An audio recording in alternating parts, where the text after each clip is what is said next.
Et le dimanche appelait beaucoup de gens afin qu'ils écoutent eux aussi la parole de Dieu. Je vous prie de vous mettre debout maintenant. Prenez avec moi dans Job au chapitre 14.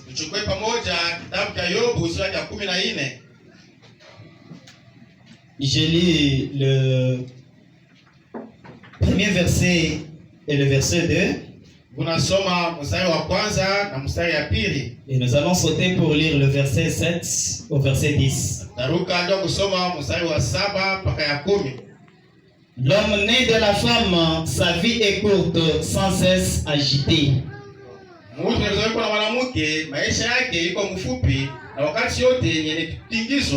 Il est né, il est coupé comme une fleur. Il fuit et disparaît comme une ombre. Devez-vous vous mettre pendant que nous ajoutons le verset 7 à 10. Un arbre a de l'espérance. Quand on le coupe, il repousse. Il produit encore des rejetons. Quand sa racine a vieilli dans la terre, quand son tronc meurt dans la poussière, il revertit à l'approche de l'eau. Il pousse des branches comme une jeune plante. Mais l'homme meurt et il perd sa force. L'homme expire et où est-il? Que Dieu bénisse la lecture de sa parole. Prions. Tendre Père Céleste, Seigneur Jésus, tu es le Dieu grand et le Dieu de Dieu, l'auteur de cette parole que nous venons de lire. Il avait été dit dans la parole de Dieu, au temps de la fin, personne n'enseignera son prochain, mais tous nous serons enseignés par toi, Dieu lui-même. Ainsi, je me mets de côté, mettant aussi mon interprète de côté, nous te laissons la place, afin que toi seul tu sois le prédicateur de ce soir. Car un seul mot venant de toi, c'est ce dont nous avons besoin. Ces gens qui sont venus ici, ils ne sont pas venus contempler ces serviteurs de Dieu qui sont là. Ils ne sont pas venus me contempler moi, mais ils sont venus te voir, toi l'auteur de ta parole. Alors accepte de t'émouvoir au milieu de ton peuple, opère le salut. Guéris les malades s'ils sont là. Je recommande ce moment à toi. Et au nom de Jésus-Christ, je chasse tout esprit impur qui ne confesse pas ton nom de ces lieux au nom de Jésus-Christ. Je bloque ta présence seule afin que tu prennes la prééminence au nom de Jésus-Christ. J'ai ainsi demandé. Amen. Amen. Que Dieu vous bénisse encore une fois de plus. Comme je vous ai dit là, je suis content d'être au milieu de vous. Ce soir, comme je suis le premier intervenant, je voudrais me focaliser seulement sur le réveil. Les suivants qui viendront vont approfondir l'avantage du jubilé. Peut-être moi, je ne suis que comme Jean-Baptiste. Je prépare la scène ce soir pour les réunions à venir. Et ceux qui viendront après moi, je crois très bien qu'ils sont plus meilleurs que moi.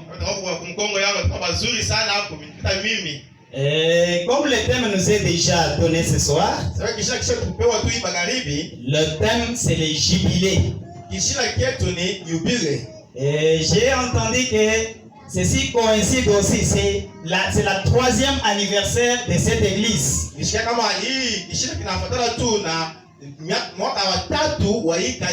Véritablement, c'est un jubilé. Mais moi, je veux parler, donc introduire avec le réveil. Parce que je sais qu'il n'y a pas de jubilé sans réveil. Kwa sababu najua hakuna yubile bila uamsho. Est-ce que nous sommes ensemble? Donc sans le réveil, il n'y aura pas le jubilé. Kama uamsho hainako hakustakuwa yubile. Car le jubilé en quelque sorte c'est un réveil. Kwani yubile mnaona nyingine maana yake ni uamsho. Est-ce que nous sommes ensemble? Lorsque les enfants d'Israël pouvaient se retrouver dans la captivité, wakati wana wa Israeli walikuta tu muutumwa, ou les enfants d'Israël dans la captivité dans leur propre pays,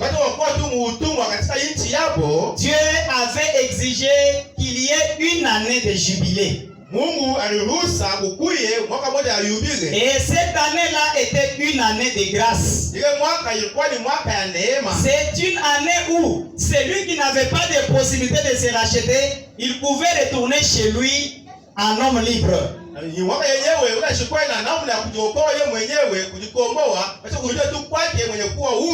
Amen. Amen. Mais il devait retourner chez lui au son de la trompette. C'est la trompette qui les réveillait. Amen. Donc, il pouvait être en train de travailler. Il ne savait pas qui il était. Amen. Amen. Tout ce que lui savait, il était un serviteur, un esclave.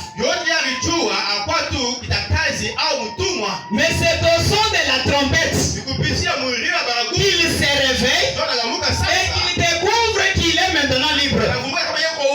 Que le jubilé avait sonné. Amen. Amen. C'est pourquoi, comme je vais parler du réveil ce soir, je ne parle pas loin du jubilé. Et pour commencer, qu'est-ce qu'un réveil? Le réveil a beaucoup de significations.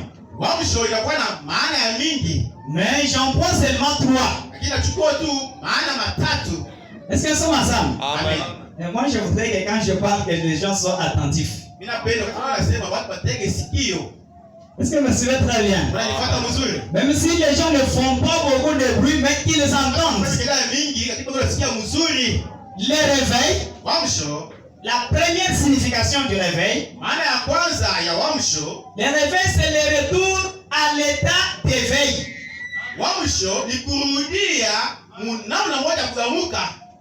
Autrement dit, quelqu'un était endormi. Et quand il quitte son sommeil, donc il est réveillé. Est-ce que vous suivez très bien? Et la deuxième signification du réveil, le réveil, c'est le retour dans l'état de conscience.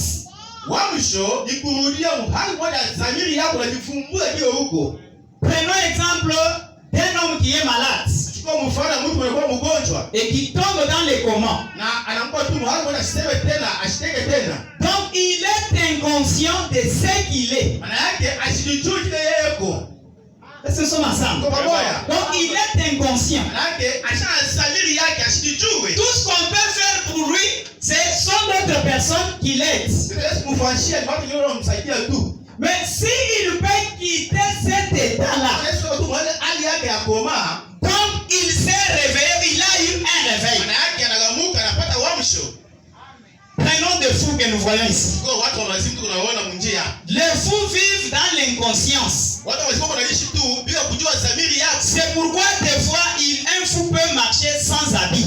Mais s'il est guéri, donc il est réveillé. La première des choses qu'il va faire, il va chercher à porter les habits.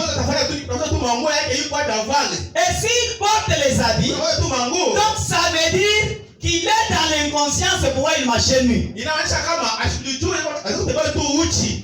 Amen. Amen. Et la troisième signification du réveil, c'est la prise de conscience d'une réalité. Par exemple, quelqu'un dort. Il est en train de rêver. Et à un certain moment là, il se réveille. Et il se retrouve qu'il est sur son lit. Est-ce que ça m'assemble? Comme je me souviens quand j'étais encore un enfant, dans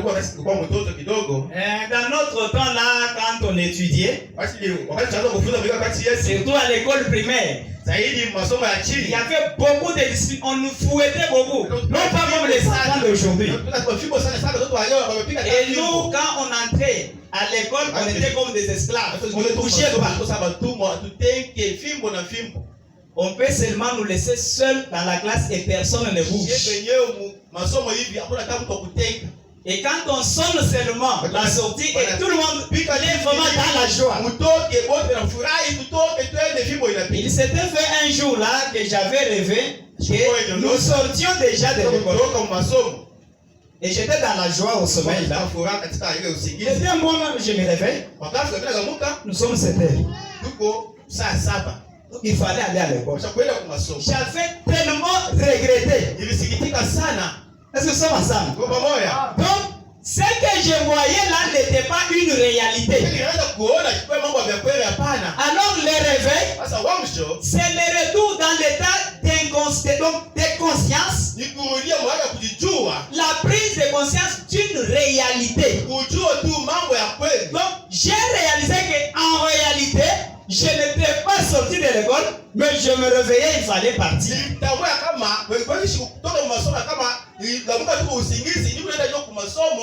Est-ce que nous sommes ensemble? Ce soir, je voudrais réveiller quelqu'un. Lorsque Dieu a créé l'homme, et quand on parle de l'homme, on parle également de la femme. Donc ne comprenez pas seulement qu'il s'agissait des hommes. Donc lorsque Dieu a créé l'homme, il l'a placé sur la terre, et c'était pour que l'homme dépende totalement de Dieu. Et qu'il marche selon les principes de la parole de Dieu. Et en ce moment-là, l'homme savait qui il était. L'homme savait qu'il était un fils de Dieu. Et le premier homme qui était Adam, comme il connaissait qu'il était fils de Dieu, il n'avait pas peur des animaux féroces. Parce qu'il savait que c'était lui qui était le chef.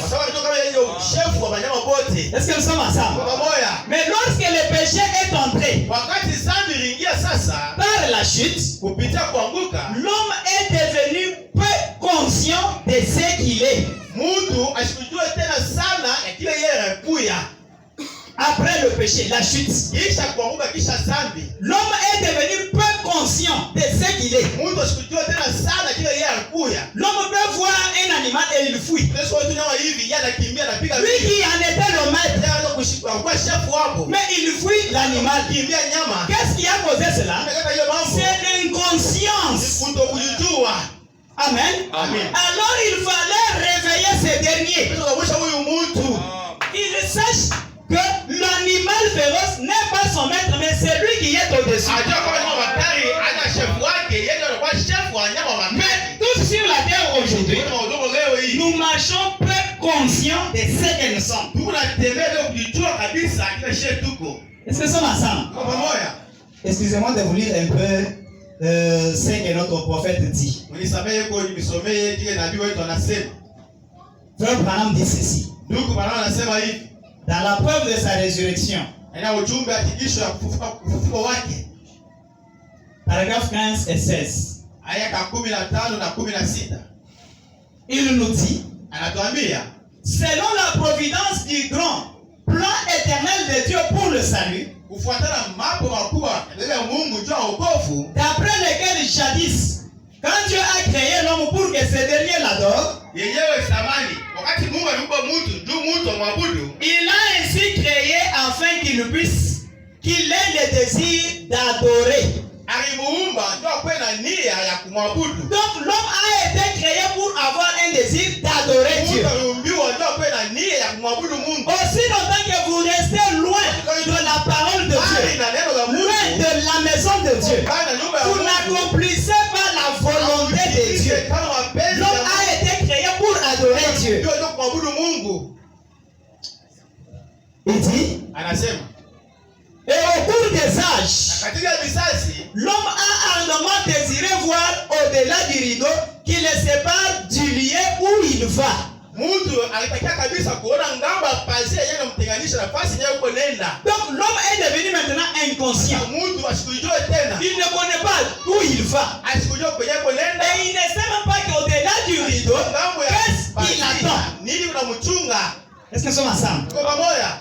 Il est en train de chercher de savoir qu'est-ce qu'il y a au-delà du rideau. Unatafuta nini na kwa ngambo nyingine ya pazia? Maintenant sur la terre, Sasa kwa udongo, cet homme commence à marcher comme si il ne vient de nulle part et il va nulle part. Un vagabond. tunaweza tuambia kujua anatokea wapi, anaenda wapi, na watu kawaya waya. Est-ce que nous sommes ensemble? Kwa pamoja. Il y avait un temps, Kwa wakati moja, il y avait Saint Augustin qui était allé prêcher l'évangile au roi d'Angleterre. pourquoi Saint Augustin ile kuhubiri injili kwa mfalme wa Angleterre? Pendant qu'il lui apportait la parole de Dieu, Anataka kumhubiri neno la Mungu. celui-ci, comme il se voyait roi, Akajiona tu kwa mfalme. il ne savait pas d'où il venait, où il allait, mais sur la terre, il s'est retrouvé roi.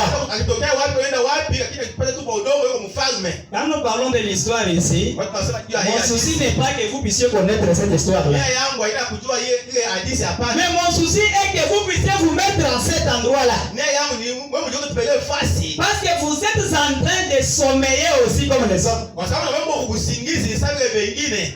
Et qu'est-ce qu'il a fait? Afanya nini? Pendant qu'on lui parlait, il ne voulait pas accepter la parole. Anataka kushika neno la Mungu. À un certain moment, Wakati moja fulani, on voit seulement un certain oiseau. anaona tu ndege moja. Comme c'était la nuit, Kwa usiku. il est venu apparaître à la lumière. Anapoa tu anaonekana tu kunuru. Il a voltigé un peu Anaruka kidogo. et il est retourné dans l'obscurité. Anakuta tena mungiza. Le saint lui dit, Ule mtakatifu anamwambia, ô roi, "Oh mfalme, d'où vient cet oiseau? huyu ndege anatokea wapi? Et où est-il parti?" Na huyu ndege anaenda wapi?" Le roi reste Mfalme anabakia sans réponse. bila jibu. Et Saint Augustin lui dit, Sasa Augustin anamwambia, il en est ainsi de chaque être humain sur la terre. "Biko hivi kama mwanadamu kwa udongo hapa." Nous venons sur la terre Ndio kama udongo, peu conscients de ce que nous sommes. bila kujijua kile chetu tuko. Nous savons d'où nous venons Hatujui tunatokea wapi, et où nous allons. hatukunaenda wapi. Est-ce que nous sommes ensemble? Tuko pamoja. Donc quelqu'un qui ne sait pas d'où il vient et où il va, Anatokea na yuko anaenda wapi? c'est un inconscient. Ule mtu asijui. Alors il fallait réveiller ce dernier. Basi kumwamsha ule mtu. Un inconscient, Mtu wasio kujijua, c'est celui qui ne sait pas qu'il doit accomplir la volonté de Dieu dans sa vie. kutimiza mapenzi ya Mungu maisha Et yake. la volonté de Dieu, c'est pour que l'homme puisse l'adorer. Mapenzi ya Mungu ni juu mtu amwabudu. C'est ainsi que Dieu a placé une soif dans l'être humain. Ndio ili Mungu aweka kiu ndani ya mwanadamu. Amen. Amen. Chaque soif a toujours quelque chose qui l'étanche. Kila kiu iko pale kitu kimoja kinatosha ile kiu. Si tu as soif de l'eau, Kama kuna il y a l'eau à boire. Kuko maji ya kunywa. Si tu as faim, il y a une nourriture. Unataka kwa chakula ya kula. Maintenant, Dieu a placé à l'homme une autre soif Sasa Mungu ameweka ndani ya mtu kiu au qui hamu n'est pas une soif naturelle. haina hamu yenyewe. Et cette soif-là, Ile hamu quand elle commence à réclamer, inaanza kuomba. il fallait être connecté à Dieu pour savoir quoi pour étancher cette soif-là. Ujue nini yenyewe inapaswa kuisha ile hamu. Est-ce que nous sommes ensemble? Pamoja. Et comme l'homme ne connaît pas avec quoi il faut étancher cette soif-là, Sasa Mungu asijue ni nini yenyewe anapaswa kutumikisha ndio kutosha ile kiu. c'est pourquoi vous voyez les hommes et les femmes sur la terre deviennent des prostituées. Kwa udongo wanaume wanakuwa tu kahaba, bandumba. Et dans la prostitution, Mugundumba ils sont en train de chercher quelque chose ndio kitu kimoja fulani. qui peut étancher leur soif-là. Hawezi kuisha ile hamu. Et après s'être prostitué, Kisha kufanya bundumba. enfin ils trouvent seulement que ce n'était pas ça. Haikuisha kitu hapana.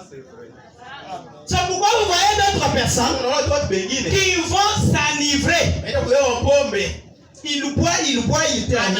Anakuna na magiza. Et finalement, il trouve seulement que Anaona tu ya kwamba non, je ne suis pas étanché. hamu yangu haijishe. Il fallait aller boire encore. Kunywa tena pombe ingine. Est-ce que nous sommes ensemble? Kwa pamoja. Oh, la soif que Dieu a placée dans l'homme, Sababu ile hamu Mungu aliweka ndani ya mtu c'est pour que l'homme puisse l'adorer. ni juu mtu yeye amwabudu Mungu.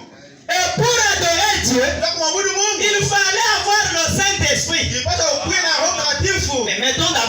côté. Donc l'homme doit adorer Dieu. C'est ça qui peut détacher la soif qui est dans l'homme. Si vous ne connaissez pas d'où vous venez et où vous allez, vous êtes des inconscients. Il vous faut un réveil. Je peux poser la question ici. Qui peut me dire où il était avant qu'il soit conçu dans le sein de sa maman ici?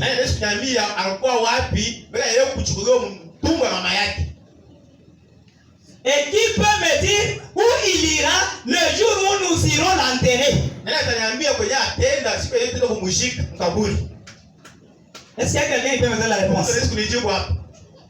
Frère Branham nous dit. Aucun livre dans ce monde ne peut nous donner la réponse. Le seul livre qui peut le faire, c'est la Sainte Bible.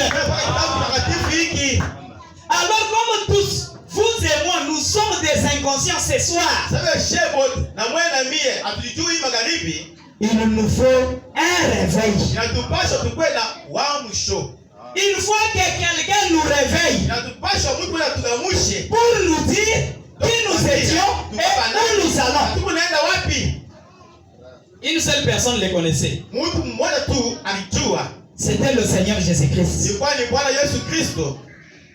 C'est pourquoi dans chaque circonstance qui venait devant lui, il était patient. Il avait l'assurance. Car il connaissait cette chose-là avant que ça n'arrive. C'est pourquoi il pouvait prier, disant: Père, glorifie-moi de la gloire que j'avais auprès de toi au commencement. Amen. Est-ce que nous sommes ensemble? Amen. Et c'est comme ça devant les difficultés.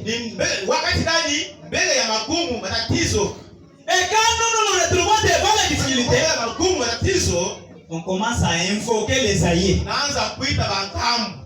qui sont morts perdus, qui ne savent où ils sont et où sont-ils partis. Alors ce soir, je voudrais vous réveiller. Et je voudrais qu'on puisse se réveiller ensemble. Ce que vous avez à faire, c'est de donner votre vie au Seigneur Jésus-Christ. Le seul qui peut bien vous conduire. Sinon vous êtes en train de marcher dans l'incertitude. Comme Job. Retournons dans Job. Qu'est-ce qu'il dit? Verset 14. Où nous venons de lire. Chapitre 14, verset 7.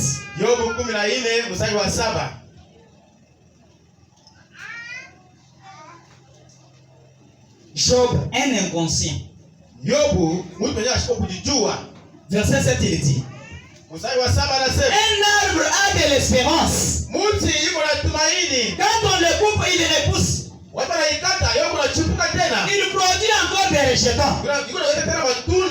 10. Mais l'homme meurt, il perd sa force.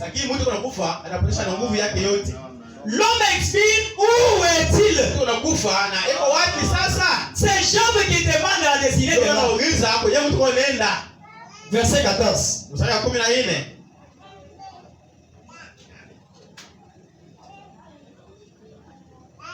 Il dit: si l'homme une fois mort pouvait revivre, j'aurais de l'espoir tout le temps de mes souffrances, jusqu'à ce que mon état vint à changer. Amen. Donc Job ne connaissait d'où il venait et où il allait. Et il avait peur. D'ailleurs, il était la seule personne sage de son temps. La Bible l'appelle qu'il était sage. Et les jeunes princes s'agenouillaient devant lui à cause de sa sagesse. Mais il dit: non, mais où est-il?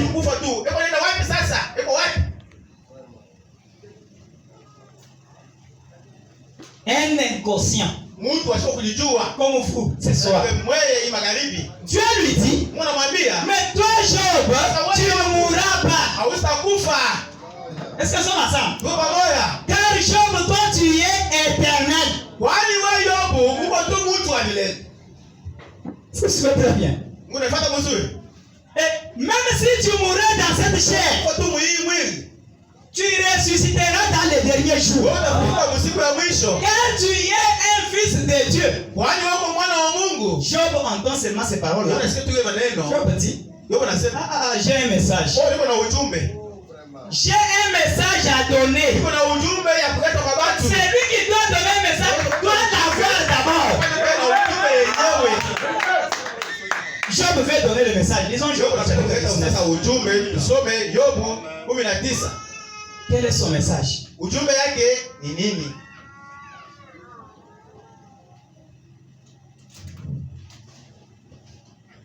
Job dit, Yobu anasema, vraiment j'ai un message. niko na Et ujumbe. un message important. Na ujumbe ya mafaa. Verset 23 à 27. Mstari wa 12 mpaka 17. Job dit, Yobu anasema, oh, je voudrais que mes paroles fussent écrites. wewe utapata maneno hapa pale kuandika. Qu'elles fussent écrites dans un livre. Yaandike kwa kitabu. Donc il avait un message important. Kwa na ujumbe ya mafaa. Avant de l'annoncer, Ya kuitangaza. il cherchait un livre Tafuta kitabu. qu'on puisse écrire son message. Ile ujumbe yake. Car Dieu lui avait donné une révélation de quelque chose. Kuna kitu kimoja fulani. Amen, amen. Oh, je voudrais que mes paroles fussent écrites. Wewe utapata maneno hapa pale kuandika kwa kitabu. Qu'elles fussent écrites dans un livre. Andika kwa kitabu kimoja. Je voudrais qu'avec un birin de fer et avec du plomb, Nitapenda hapo na kiuma na masambo. elles fussent pour toujours gravées dans les rocs. Wakati kuandika kama miamba. Job, Yo, mais quel est ton message? ujumbe wako ni ujumbe gani? Verset 25. Amen. 25 mstari. Mais je sais que mon Rédempteur est vivant. Et qu'il s'élèvera le dernier sur la terre. Mwisho wa udongo. Quand ma peau sera détruite, Wakati ngozi yangu itarudishwa. il se révélera. Itaomba tena. Quand je n'aurai plus de chair, Ipatana na mwili yangu. je verrai Dieu. Nitamuona Mungu. Donc Job, pendant qu'il mourait, Wakati Yobu anaanza kufa, il avait la révélation qu'il irait quelque part. hapana ujumbe kama atafanya fasi moja fulani. C'est pourquoi son message devait être écrit, gravé dans une pierre. Banaandika tu pa mwamba. Et il dit, Na anasema, Qu'est-ce qu'il dit? je le verrai et il me sera favorable. nitamuona na kwa kupendeza kwangu. Mes yeux le verront et non ceux d'un autre. Macho yangu itamuona, hapana macho ya mtu mwingine. Mon âme languit d'attente au-dedans de moi. Nafsi yangu inatoka kabisa ndani yangu. Alléluia. L'âme de Job s'est fatiguée d'entendre ces jours-là. Nafsi ya Yobu inachoka leo kuchukua zile siku. Où il verra Dieu dans sa chair. Ataona Mungu mwili yake. Amen.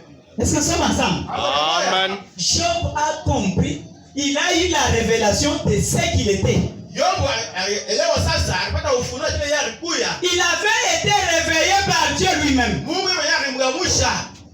Et vous aussi ce soir, Na wewe pia hii magharibi. je voudrais vous réveiller. Bila kumgamusha. Car vous n'êtes pas ce que vous êtes ici. Kwani amulike Mungu hapa. Est-ce que nous sommes ensemble? Tuko pamoja. Vous n'êtes pas ce que vous êtes ici. Amuna kile Mungu hapa. Prenons d'abord un autre inconscient. Chukua pale mtu mwingine mwenyewe asikujijui. Abraham. Abraham.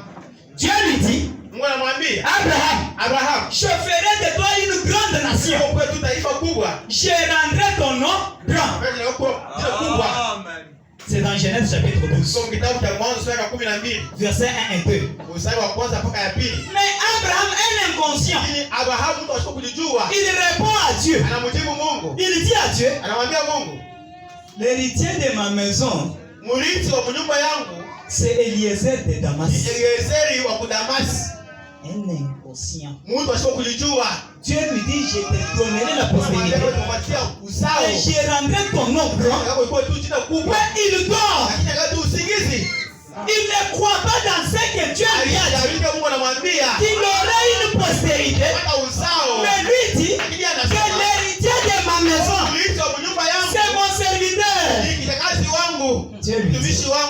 Dieu lui dit, Munamwambia. ce n'est pas lui. Haina yeye. Amen. Lisons Genèse chapitre 15. Tusome Mwanzo sura ya 15.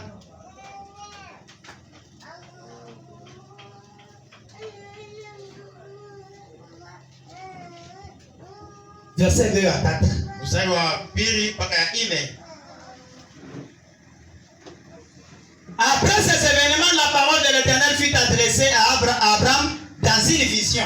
Kisha hii mambo ndio Mungu iko kwa Abrahamu katika ono. Et il dit, Akamwambia, Abraham, ne crains point. usiogope. Je suis ton bouclier et ta récompense sera très grande. Mimi ni kama wako na malipo yako itakuwa mkubwa kabisa. Abraham répondit. Abrahamu akajibu, Écoutez la réponse d'un inconscient. sikieni jibu ya mtu asipokulijua. Seigneur éternel, Bwana wangu, que me donneras-tu? utanipa nini? Je m'en vais sans enfant. Niko naenda bila Et tabu. l'héritier de ma maison, c'est Eliezer de Damas. Kulisha nyumba yangu nielezee Et Abraham dit, na Abrahamu akasema, voici, tu ne m'as pas donné de postérité. tazama wewe haunipa hata uzao. Oubliant ce que Dieu lui avait dit. Anasabu kile Mungu alimwambia. Tu ne m'as pas donné de postérité. Haunipatie uzao. Et celui qui est né dans ma maison sera mon héritier. Tazama kwa nyumba yangu kwa mrithi wangu. Alors la parole de l'Éternel lui fut adressée ainsi. Kaenda kwake akasema hivi. Écoutez ce que Dieu lui dit. Yeye Bwana Pour réveiller un inconscient. Amen. Ce n'est pas lui qui sera ton héritier. Haina Eliezer atakuwa mrithi wako. Mais c'est celui qui sortira de tes entrailles qui sera ton héritier. Atakuwa mrithi wako. Amen. Dieu lui a dit, Unamwambia? non, Hapana. ce n'est pas ton serviteur qui va t'hériter. Atakuwa mrithi wako. Mais c'est lui qui sortira de tes entrailles. Mtumbo yako wewe Abraham. C'est celui-là qui va t'hériter. Atakuwa mrithi wa vitu vyako. Amen. Amen. Un autre inconscient, ce soir, je voudrais le réveiller. Mwingine mwenye sikujijua hivi anaenda kumgamusha. Peut-être tu es en train de te dire aussi Unasema na wewe mwenyewe unasema que la maladie que tu as là va te tuer. kuua. Tu es inconscient. Kwa sababu kujijua. Sache que tu es fille de Dieu. Mungu, Fille de Dieu. mwapiti wa Mungu. Et tu es un fils de Dieu.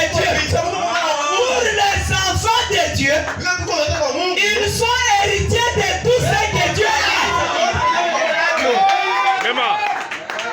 Toutes les bénédictions rédemptrices pour lesquelles Jésus est mort à la croix sont pour ses enfants. Ce soir, je voudrais te dire ici, même si cette maladie-là est incurable, même si elle est héréditaire, une fois dans la parole de Dieu, tu n'en mourras pas.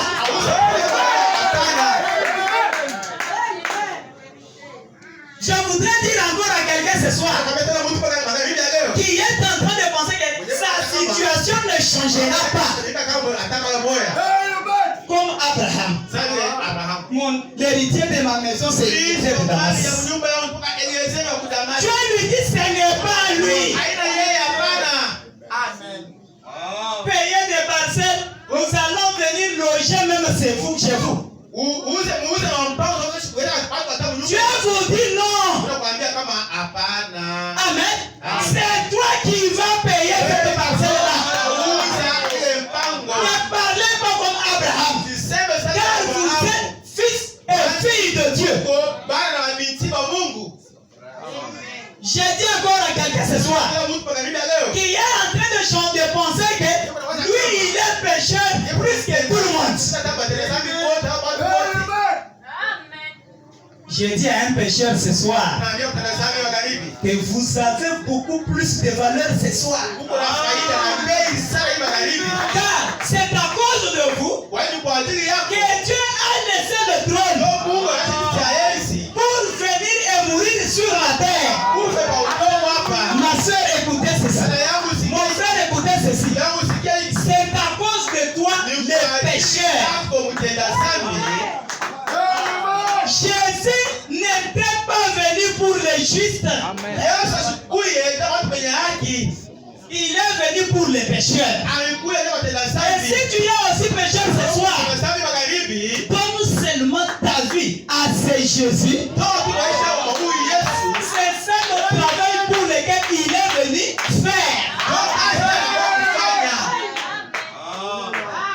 Amen. Amen. Si tu donnes seulement ta vie à lui, Mtoto maisha yako kwake. il prendra soin de toi. Atakukinga.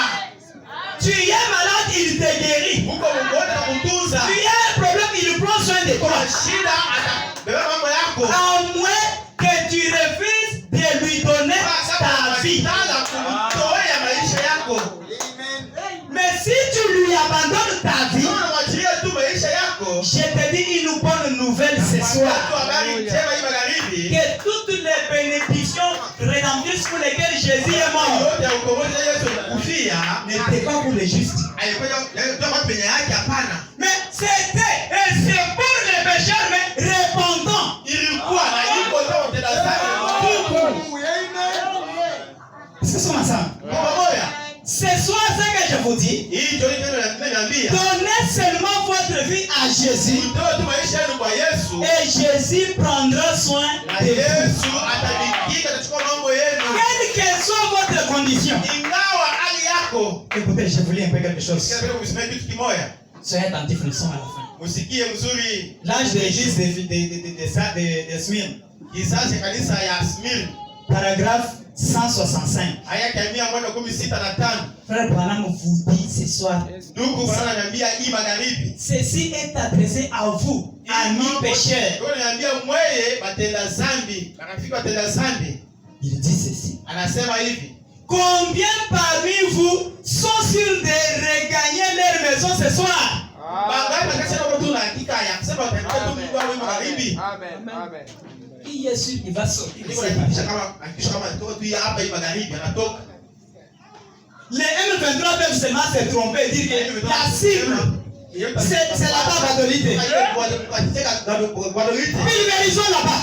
Pour pale kwa fuge para Mungu. Qui est sûr de retourner chez lui? Kisha kuja kwake nyumbani. Paragraphe 165. Mia moja makumi sita na tano anasema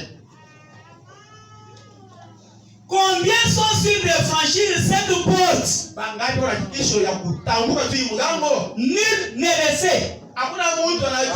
Même moi. Hata mimi mwenyewe sijui.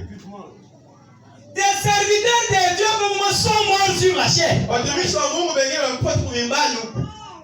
Je peux mourir aussi. Bila sasa mimi Je ne suis pas sûr de traverser cette kisha porte. kutambuka hii mlango hii kutoka. Est-ce que vous comprenez très bien? Unashika vizuri. Notre ami pécheur, suivez très bien. Rafiki yangu tena zambi fuata vizuri. Combien sont sûrs de revenir après être sortis ici? Bangapi wana hakikisho kurudia tena hapa kama wanatoka hapa. Vous ne le savez pas. Hamujui kama Ainsi, sasa ne laissez pas passer cette soirée. usiache hiyo kitu tu hivi. Ne manquez pas Dieu ce soir. Si vous n'avez pas encore donné votre vie à Jésus, ne manquez pas cette occasion ce soir. Ne manquez pas Dieu ce soir. Car ce pourrait être le dernier soir où la possibilité ou l'occasion vous est offerte.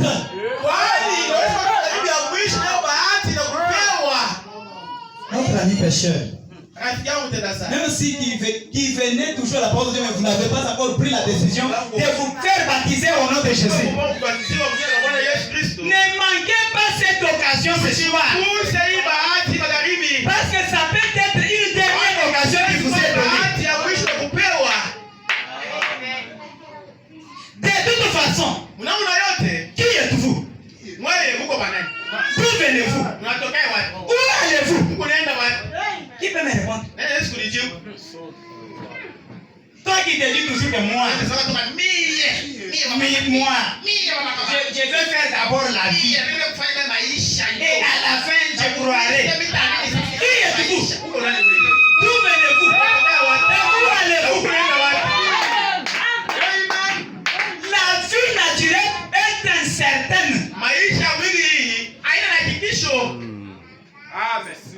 Est-ce que c'est ma ça? Alors ne laissez pas passer cette occasion ce soir. Frère Branham dit, le seul livre au monde qui puisse vous dire ce qu'il en est, c'est cette vieille Bible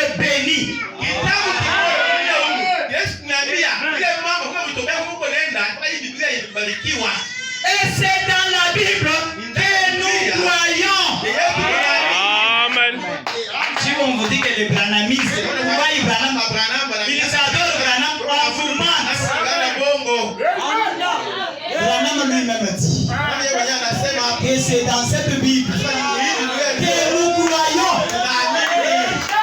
Ce soir, il vous a demandé de croire. Est-ce que ça m'ensemble? Amen.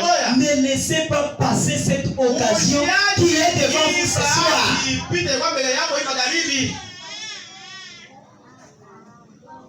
Ce que vous êtes ce soir, sachez très bien que vous êtes filles et fils de Dieu. Mais le diable vous a gardé dans l'inconscience. Il te dit va boire et tu vas boire. Va te prostituer, tu vas te prostituer. Va voler, tu vas voler. Mais après tout, qui es-tu? Dieu est mort pour toi. Dieu a besoin de toi prostituer ce soir. Toi ivrogne, toi qui vis dans les mal, Dieu a besoin de toi. Il est venu mourir pour les pécheurs. Est-ce que ça m'ensemble? Qui êtes-vous? D'où venez-vous? Où allez-vous? Est-ce que ça m'ensemble? J'ai besoin de quelqu'un ce soir qui peut quitter l'inconscience et savoir qu'il est fils de Dieu et fille de Dieu, qui peut donner sa vie à Jésus afin que Jésus prenne soin de lui. Y a-t-il quelqu'un ici qui peut lever sa main pour donner sa vie à Jésus et accepter de se faire baptiser au nom de Jésus-Christ? N'ayez pas honte. Inclinez un peu les têtes.